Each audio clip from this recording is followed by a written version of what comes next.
Hello, true crimerers. This is another true crime in a short amount of time. And this is the case of Rebecca Young.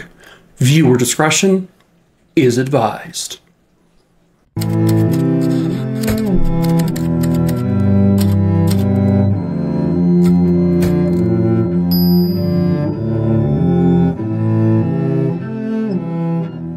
Real quick before we get started, of course, please, if you're new to the channel, please subscribe, give this video a like so more people can see it. I tell 3 true crime stories every single week on Mondays, Wednesdays, and Fridays here on YouTube.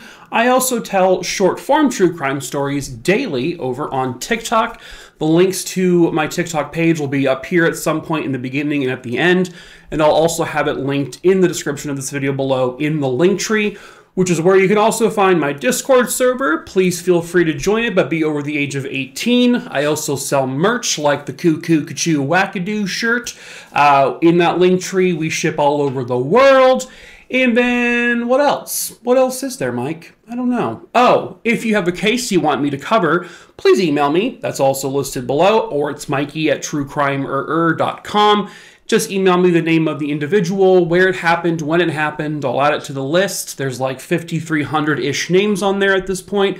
I pick my cases at random. It may be a while before I get to that one, but I will get to it eventually anyway. Come on, let's go. What? Let's get into today's case. It was May 1st, 1991. 911 near Miami, Florida receives a somewhat panicked phone call from a man who is speaking Spanish. He says he witnessed a murder in Belle Glade, Florida, which is about 80 miles, I guess, north of Miami. The man was speaking very fast, rushed, he seemed panicked, and he was speaking Spanish, but also some broken English.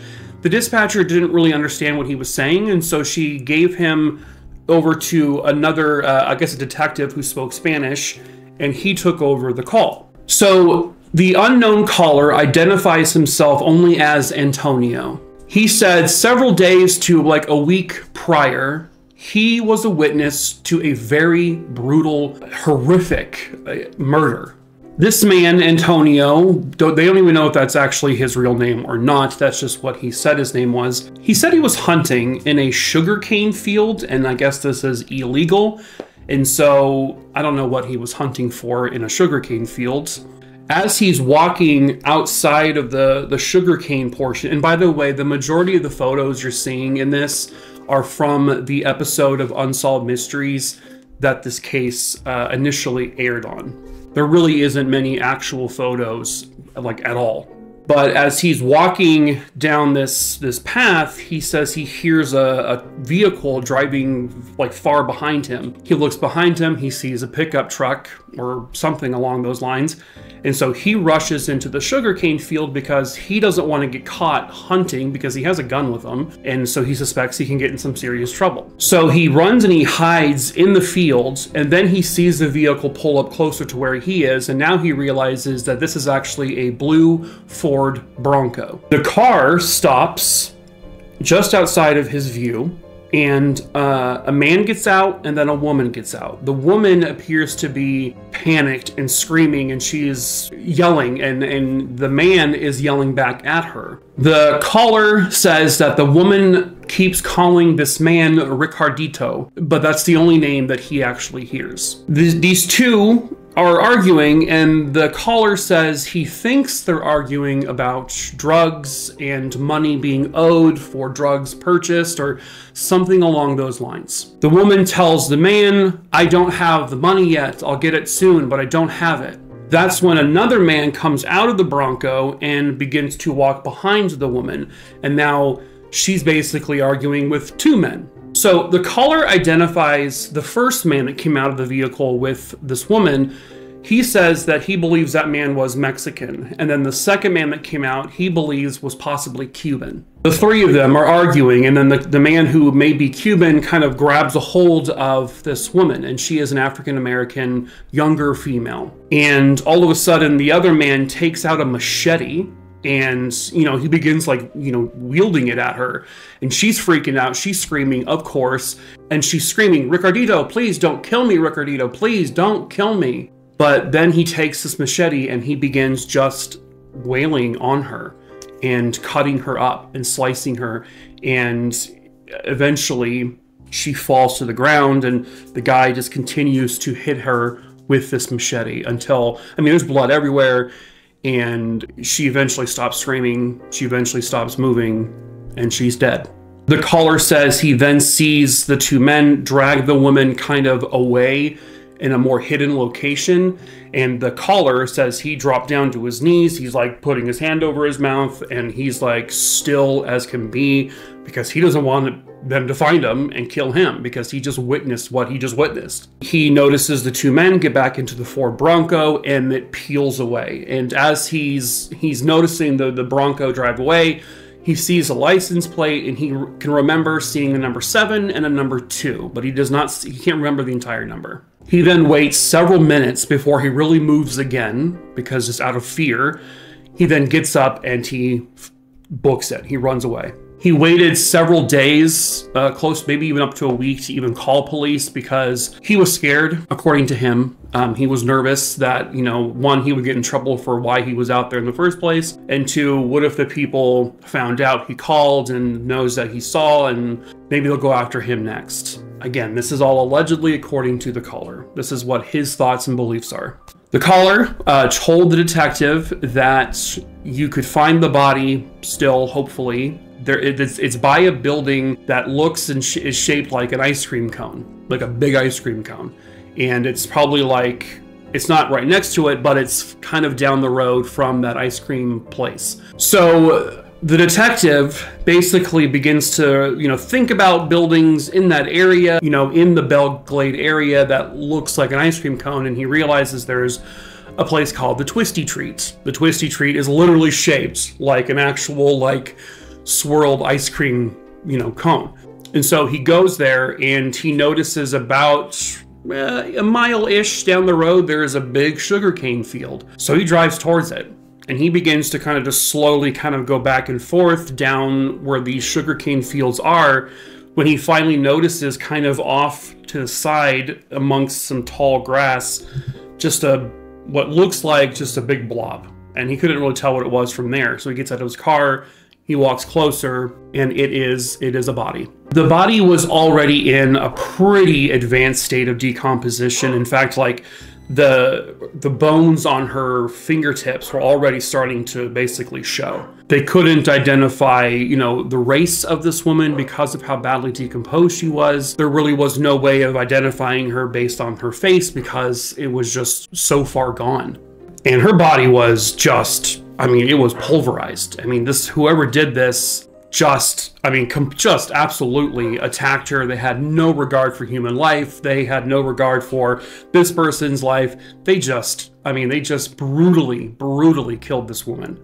The coroner determined, yeah, she had been killed by, just a number of attacks, likely by something along the lines of a machete, like the caller said, that she had been in decomposition for roughly a week. And because most of her fingertips were, at that point, bones, there was actually still one thumb that actually had a full print on it.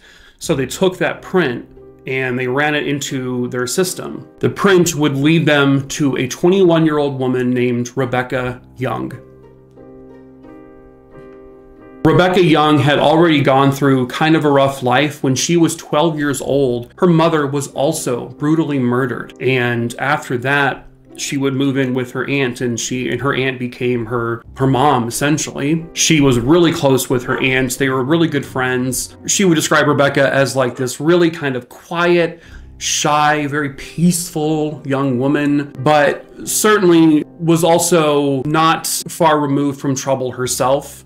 And this is not necessarily her fault. It's because right after high school, she began dating a man who was just a criminal, who committed a lot of like petty crimes like burglary and theft, and she kind of got dragged into that lifestyle, if you will. She became involved in drugs and prostitution. It's not because she necessarily willingly chose it. This person she was dating just forced it upon her, basically made her do these things. He had beat her a few times. So she was involved in a domestic abuse situation with this man whose identity is not known, at least not to like the public. I know the authorities know who he is, but his name hasn't been put out there. So the police did look into him as being, because based on their relationship and based on the lifestyle she would eventually, you know, be living in because of him, they said, okay, he's our #1 suspect. He's the guy. But he didn't really fit the description of what the 911 caller stated. And also he had a pretty airtight alibi from what I understand, that there was just no way he could have done this. They were able to rule out the boyfriend completely of being directly involved in the murder. It doesn't mean he didn't have involvement in some way, shape, or form, just that he wasn't the one to actually kill her. They did find out that I guess the boyfriend had recently robbed some people, and they think potentially that robbery may have inadvertently led to Rebecca's murder. Maybe she was punished for his actions, which led to an arrest about 3 weeks after her body was found in May of 1991. The Palm Beach County Sheriff's Department arrested someone. Apparently this was a local man. He may have been involved in whoever it was that was robbed by the boyfriend, but also he had told, this suspect had told another sex worker that he had recently killed a black woman. This prostitute would go to police and tell them that. And so that's primarily why he was arrested. But it looks like he had been some connections with like the boyfriend, and you know, it just sort of, these petty criminals in that direct area kind of ran in the same circle. So they brought him in for questioning, but he immediately lawyered up and he said, I'm not talking to you about anything. Police, they had no actual evidence to link him to the murder. Apparently this man may have looked like the suspect that was described on the call, but I'm not 100% sure, to be honest with you. But because they had no physical evidence, they had nothing to link him to the murder. They had no eyewitness accounts that would say, yep, that's the guy. They had to let him go. There was nothing they could do, because you need evidence, you need something.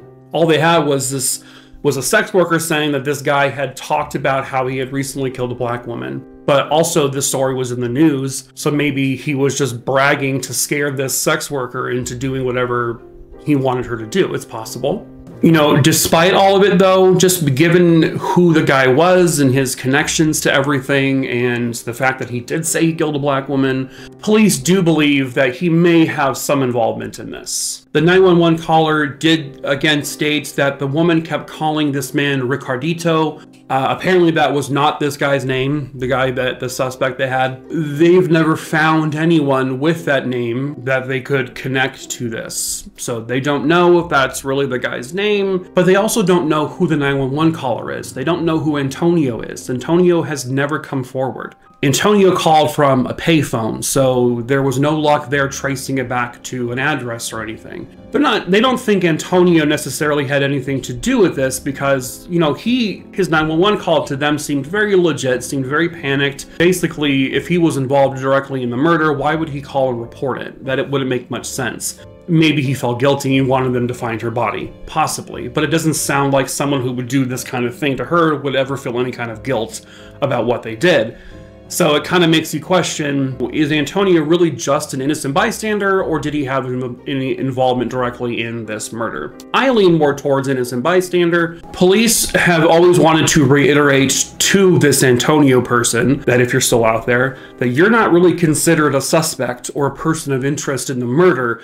You are considered a direct witness to this attack, and you, Antonio, are pretty much the key to this. If this is real and you truly witnessed this murder, you can come forward and you can provide, maybe help them draw up some composite sketches of the suspects. You know, they just want to solve this. They want to know who this monster is that killed this beautiful young woman who, you know, was probably just trying to live a good life and not get killed by her, you know, boyfriend. And she just got caught up in all of this, and you know, it's not fair to her, but it does sound like this was probably some sort of drug-related thing, or potentially related to the robbery that the boyfriend did, or something to do with the fact that she was forced into sex work. That's probably your motive somewhere within that realm. It's just a matter of who the hell is it? Who did it?